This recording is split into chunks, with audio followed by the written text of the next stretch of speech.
வடக்கு மாகாண செயலாளர், எங்களுடைய சங்கத்தின் உறுப்பினரான ராசகுடன் ஆசிரியர் அவர்கள் தனது இன்னல்கள் தொடர்பாக சங்கத்துக்கு அதிக கவனத்தை ஈர்க்கும் வகையிலே பல்வேறு முறைப்பாடுகளை தெரிவித்திருக்கின்றார். இந்த முறைப்பாடுகளுக்கு அமைய நாம் இந்த ஊடக சந்திப்பை நடத்த இருக்கிறோம்.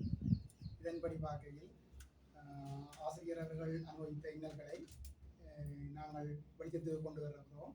எனவே இது தொடர்பான மேலதிக விடயங்களை ஆசிரியர் முன்வைப்பார். நாங்கள் கூறுவோம்.